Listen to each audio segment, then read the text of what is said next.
नमस्कार, माझ्या चॅनलमध्ये तुमच्या सगळ्यांचं स्वागत आहे आणि आज आपण कॉन्ट्रॅक्ट मॅरेजच्या पुढच्या भागाला सुरुवात करणार आहोत. माझं यांच्यासोबत काहीच घेणं देणं नाही. Do you understand? कोमलने हे क्लिअर केलं होतं. ती आजपासून आचलसोबत तिला कुठलाच संबंध ठेवायचा नव्हता. आचलचं मन होत होतं का तिला एकासोबत 1000 शिव्या देऊन गप्प करावं, पण तोपर्यंत कोमलने फोन ठेवून दिला होता. पायलने तिच्या माणसाला फोन करायचा प्रयत्न केला, पण त्याचा नंबर स्विच ऑफ येत होता. थोड्याच वेळापूर्वी जी खुशी तिच्या चेहऱ्यावर दिसत होती ती आता कुठेही दिसत नव्हती. त्याच्या जागेवर आता परेशानी दिसत होती. शेवटी तिने एक सिगरेट काढून स्वतःला नॉर्मल करण्याचा प्रयत्न करू लागली. तेवढ्यात तिच्या रूमचा दरवाजा उघडला आणि सुमित्रा तिच्या रूममध्ये आली. तिच्या हातात जेवणाचा ताट होता. अरे, माझं बाळ आजकाल किती काम करायला लागलंय. माझ्या पिल्लाला दिवसेंदिवस पार दुबळी होत चालली आहे. माझं पिल्लू, आज मी तुला माझ्या हाताने जेवण भरवणार. सुमित्राला काहीच माहीत नसल्याने ती आचलवर प्रेमाची बरसातच करत होती. सुमित्रा जशी आतमध्ये आली, तिने आचलला सिगरेट पिताना पाहिलं तर तिचा एक मोठा श्वास निघाला. अरे बाळा, का तू एवढी स्मोकिंग करते? तुला माहिती आहे ना त्याच्याने सगळं शरीर खराब होतं, म्हणून शरीरावर इम्पॅक्ट पडतो. आणि तुला तर अजून टॉपची हिरोईन व्हायचं आहे. माझं बाळ, चल आता हे सगळं सोड आणि माझ्याजवळ ये. आकर बरं, मी तुला माझ्या हाताने जेवण भरवते. सुमित्राने प्रेमाने सांगितलं. मॉम, मला आता अजून तू अजून माझं डोकं नको खाऊस. मी आधीच खूप टेन्शनमध्ये आहे. प्लीज जा तू इथून. आचल इरिटेट होत बोलली.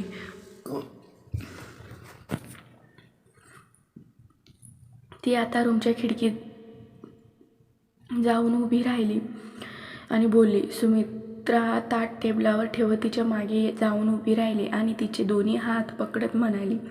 आचलच्या चेहऱ्यावर खूप जास्त टेन्शन दिसत होतं. सुमित्राने प्रेमाने तिच्या गालाला हात लावलं आणि विचारलं, काय झालं तुला? तू एवढी का टेन्स वाटतेस? मला सांग. मॉम, त्या बन्सलला पोलीस उचलून घेऊन गेले. आचलने सिगरेट बाहेर फेकत उत्तर दिले. काय? हे कसं झालं? नक्की झालं तरी काय होतं? सुमित्रा एकदम शॉक झाली होती. ती बन्सलसोबत बोलली होती. तो आता अजून पण आरुषीच्या बदल्यात आपल्या कंपनीला फंड द्यायला तयार होता. सो मी आरुषीला फसवण्यासाठी एक प्लॅन बनवला होता. सगळं एकदम परफेक्ट होत होतं, पण माहिती नाही ती आरुषी तिथून पळून कशी गेली. त्याच्यानंतर काय झालं मला पण नाही माहिती. अरे देवा, आत्ता काय होईल? आता सुमित्राच्या चेहऱ्यावर पण टेन्शन दिसायला लागलं होतं. आपल्याला पैशासाठी बन्सलची गरज आहे आणि तोच जेलमध्ये राहिला तर आपल्याला पैसे कुठून भेटणार? सुमित्रा परेशान होत सोफ्यावर बसत म्हणाली. मॉम, हा टाईम नाही ह्या सगळ्या गोष्टी बोलायला. आचल रागात म्हटली. मी ज्या माणसाला आरुषीला ड्रग्ज द्यायला सांगितलं होतं त्याचा पण काही पत्ता नाही लागत आहे. मला तर आता काही समजत नाही. हे नक्की झालं तरी कसं? बट आय एम शुअर यांच्यात नक्कीच त्या चालबाज आरुषीचंच काहीतरी चाल असणार. तिनेच जाणून बुजून बन्सलला पण जबरदस्ती फसवलं असणार. बोलत रागात अचलच्या मुठ्या आवळायला लागल्या होत्या.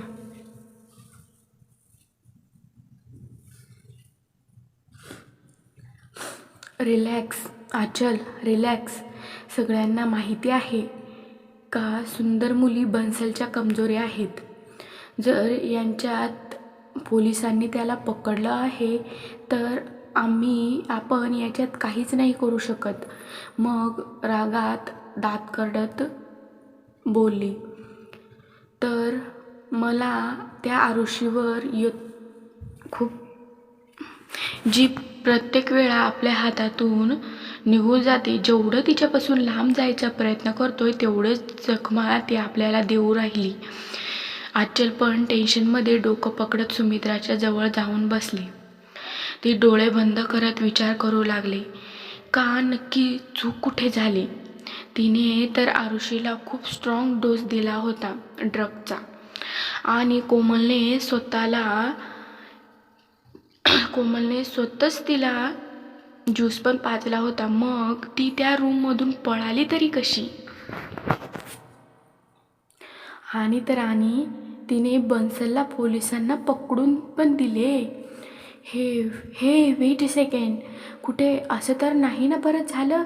एक वेळा तिला परत वाचवणारा दुसरा तिसरा कोणीच नसून तो अक्षय राठोड तर नसेल ना. बोलत घाबरत आचलचे डोळे अचानक उघडले. आचलजवळ बसलेल्या सुमित्राने आचलच्या तोंडातून अक्षयचं नाव ऐकलं तर ती एकदम चकित झाली. काय बोलली तू? अक्षय राठोड, तो आमिरजादा? त्याला काय गरज आहे असली सडकवर पडलेल्या कचऱ्याला तोंडाला लावायची? तू तू तू तुला खरंच असं वाटतं का आरुषीला त्यानेच वाचवलं असेल? नाही माहिती. ती मुलगी आत्ता मला परत कुठे दिसली ना तर तिला असा धडा शिकवणार मी, ती पण आयुष्यभर लक्षात ठेवेल, सुमित्रा रागात बोलली. आता हे सगळ्या गोष्टीसाठी वेळ नाही आहे आपल्याकडे. तेवढ्यात आचलचा मोबाईल वाजला आणि ती बोलता बोलता थांबली.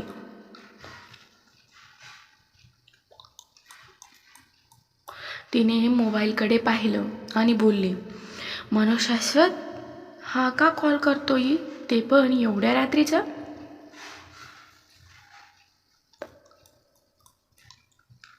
शेवटी त्याच्या मूवीची लीड ॲक्ट्रेस होती म्हटल्यावर तो केव्हाही तिला कॉल करायचा. केव्हा पण काही डिस्कस करण्यासाठी तो तिला त्याच्या घरी बोलवत राहायचा. पण एवढ्या रात्रीचं त्यानेच असं कधीच कॉल केला नव्हता. आणि 15 दिवसासाठी त्यांनी सध्या शूटिंग पण बंद ठेवले होते, कारण शूटिंगचे लोकेशन तयार नसल्याने. तिने फोन नाही उचलल्यामुळे सुमित्रा तिच्या फोनकडे पाहत म्हणाली, एवढ्या रात्री कोणाचा फोन आहे? कुठे अंकितचा तर नाही ना? तिचं बोलणं बंद व्हायच्या आधीच आचलने नकारार्थी मान डोलवत आचलने फोन उचलला. बोला मनोजजी, कसं काय तुम्ही फोन केला? काय आत्ता? कशाला? ओके आय अंडरस्टँड, आचल थोडी परेशान होत बोलली. जसा आचलने फोन ठेवला लगेच सुमित्राने तिला विचारलं, कोणाचा फोन होता बाळा? आचल तिचे केस आणि कपडे ठीक करत लगेच उभी राहिली. मनोज शाश्वत मनोज सरांचा फोन होता. कुठली तरी खूप मोठी कंपनी आमच्या मूवीमध्ये इन्व्हेस्टमेंट करायचं ठरवते. मला त्यांनी डिनरसाठी इन्व्हाइट केले. पण बाळा आत्ता तर टाईम पण खूप झालं आहे ना, सुमित्रा काळजी करत म्हणाली. इट्स ओके मॉम, मी लवकरात लवकर तिथून निघायचा प्रयत्न करेल.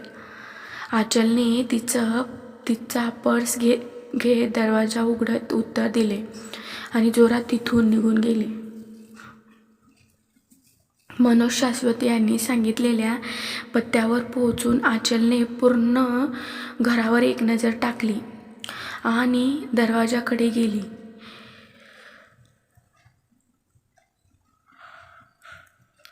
दरवाजा आधीच उघडा होता म्हणून ती डायरेक्ट आतमध्ये गेली.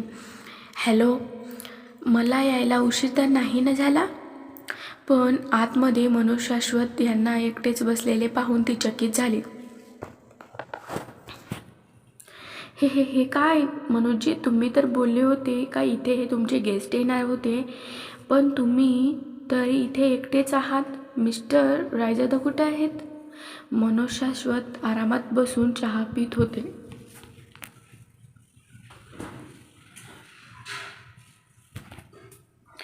आचलला आतमध्ये येताना पाहून खुश होत वेलकम करत म्हणाला, अरे रे रे, माझी हिरोईन, तू ये ना. मिस्टर रायजादा आहेत ना, त्यांच्या प्लेन लँड व्हायला अजून टाईम आहे. ते येतच असतील. तू उभी का आहेस? बस ना.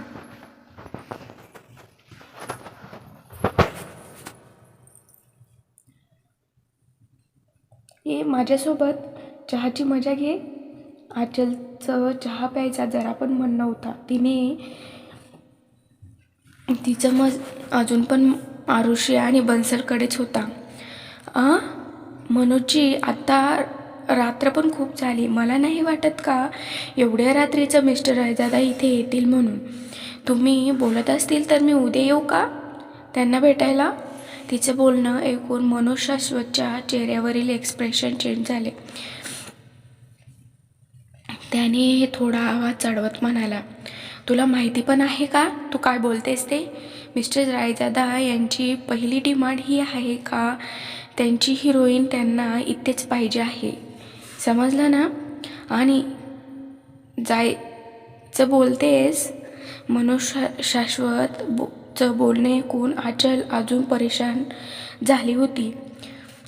मला माहिती आहे का तू आता खूप मोठी हिरोईन आहेस आणि खूप हँडसम मुलासोबत लग्न पण करणार आहेस. पण मिस्टर रायजादा यांच्यासारखा मोठा इन्व्हेस्टर कुठून शोधून आणणार आहेस तू?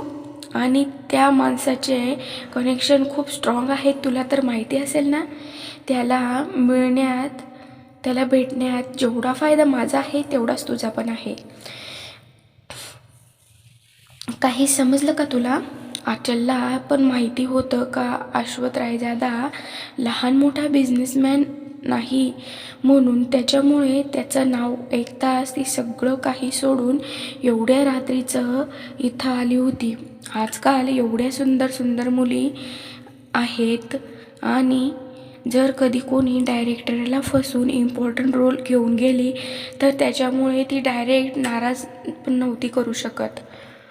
डायरेक्टर पण असं मोठ्या लोकांना खुश करण्यासाठी असं रात्रीच्या पार्ट्या वगैरे ठेवायचा जिथे दिल खोलून एन्जॉय केले जायचे. अशा डिनर नाईटमुळे त्यांना त्यांचे कनेक्शन स्ट्रॉंग बनवून ठेवता यायचे. कारण एक वेळा वरती गेले तर कितीही कोणी धक्का दिला ना तो खाली नाही पडू शकत. आचलला गप्प पाहून मनोज शाश्वत यांनी जवळच्या खुर्चीवर बसण्याचा इशारा केला. आता जास्त नको विचार करू, तू ये ना. चहा पिता पिता वाट पाहूया. आता आचल जवळ पण ऑप्शनच नव्हता म्हणून ती पण त्यांच्या शेजारी जाऊन बसली. शाश्वत यांनी गरमागरम चहा कपमध्ये ओतला आणि आचलला दिला. हे घे आणि सांग का कसा बनला आहे चहा. मी विचार केला का मी स्वतःच माझ्या हातून चहा बनवून माझ्या हिरोईनला द्यावं म्हटलं. स्मेल तर खूप चांगली येते. एक शिप घेतला आणि परत आचल बोलली, स्वाद पण चांगला आहे. It's good. मला नव्हतं माहीत का आपण एवढं चांगलं चहा पण बनवता. मनोजजी, आचल त्यांची तारीफ करत म्हणाली. अरे तुला तर चहाबद्दल खूप काही माहिती आहे, मनोज बोलला. आचलने वाहवाही नक्की केली होती पण ती आतमध्ये इरिटेट पण तेवढीच होत होती. ती चेहऱ्यावर स्माईल आणत बोलली, माझ्या डॅडला पण चहा खूप आवडतो सो मी त्यांच्यासाठी कधी कधी बनवून देते. बोलत आचलने एकच श्वासात पूर्ण कप खाली केला.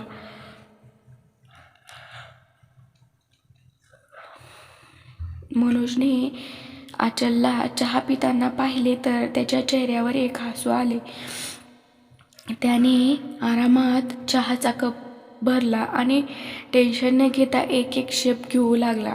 फिल्म इंडस्ट्रीमध्ये असे भरपूर व्यक्ती होत्या का त्या नवनवीन ॲक्ट्रेसेसचा गैरफायदा घ्यायचे.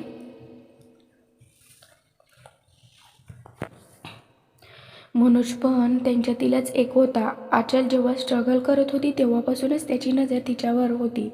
पण आचलकडे अचानक आरुषीची प्रॉपर्टी आल्यामुळे सगळं काही पूर्ण चेंज झालेलं होतं. तिच्या डॅडने आरुषीची काही प्रॉपर्टी विकून आणि अंकितने पण काही पैसे लावून तिला इथपर्यंत पोहोचवलं होतं. आणि आचल अंकित अगरवालची होणारी बायको होती म्हणून त्याचं स्वप्नच राहिले होते. तसं पण मनोज शाश्वतला मुलींची काही कमी नव्हती. त्याच्या एक इशाऱ्यावर मुली लाईन लावून थांबत असे, ते पण आपल्या मर्जीने. त्याला फोर्स करायची गरज पण कधी आली नाही. शेवटी पुढे जाण्यासाठी शॉर्टकट कोणाला नाही आवडत. आणि हो, पुढे जाताना कोणाला ना कोणाला आपल्या रस्त्यातून हटवायलाच तर नक्कीच लागते, नाहीतर दुसरं कोणीतरी येऊन आपल्याला त्यांच्या रस्त्यातून बाजूला करता. आणि आता तेच मनोज पण आचलसोबत करत होता.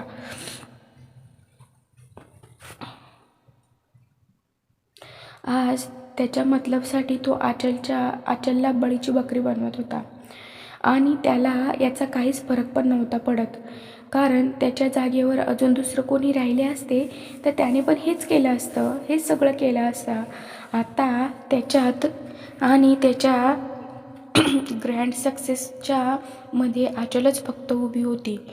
मनोज चहाचा कप कॉफी टेबलावर ठेवून उभा राहिला आणि बोलला, मी असं करतो, दरवाज्यात जाऊन उभं राहतो, त्यांची वाट पाहतो. त्याला उठलेला पाहून आचल पण लगेच उभी राहिली आणि बोलली, मी पण येते ना तुमच्या सोबतच.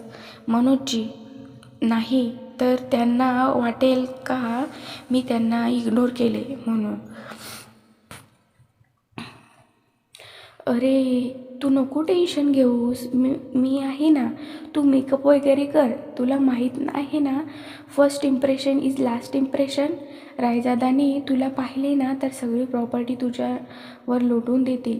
मनोज हसत बोलला, ओके, जसं तुम्हाला वाटतंय, आचलने हसत उत्तर दिलं.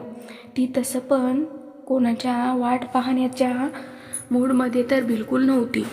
ती आता एवढी परेशान होती का कसं पण करून तिला हे माहिती करून घ्यायचं होतं का बन्सलसोबत नक्की झालं तरी काय होतं. एकदम मस्त तयार हो, हा बोलत मनोज रूमच्या बाहेर निघून गेला.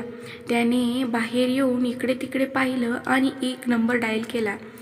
खरं तर हे होतं का इथे कोणी मिस्टर रायजादा वगैरे कोणी येणार नव्हतं. इथे आचलला आणण्यासाठी एक जाळा फक्त फेकला होता. जसा दुसऱ्याकडून फोन उचलला त्याने सिरियस होऊन बोलला, काम झालंय. इकडे मनोज जसा बाहेर गेला तसं आचलने तिचा मोबाईल काढला आणि एक एक करून ती तिच्या माणसांना फोन करू लागली. पण त्यांच्यातून कोणालाच बन्सलबद्दल काहीच माहिती नव्हतं. आचल आता अजून जास्त टेन्शनमध्ये आली होती. माहिती नाही मिस्टर रायजादा केव्हा पण येऊ शकता, म्हणून ती लवकरात लवकर मेकअप करू लागली. ती लिपस्टिक लावताना तिने एक लहान आरशात पाहिले आणि मनातल्या मनात स्वतःची वाहवा करू लागली. मेकअप झाल्यावर आरामात सोफ्यावर बसून मनोज आणि मिस्टर रायजादा यांची वाट पाहू लागली. आता तिला बसून साधारण 15 मिनिट झाले असतील. तेवढ्यात रूममध्ये गरमी वाढायला लागली होती. तिला जोरात तहान पण लागायला लागली होती. तिला आता खूप कसं तरी व्हायला लागलं होतं.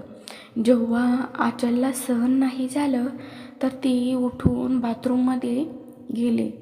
तिने अजून सिगरेट पिऊन स्वतःला शांत करू लागली, पण त्याचा काही फायदा नाही झाला.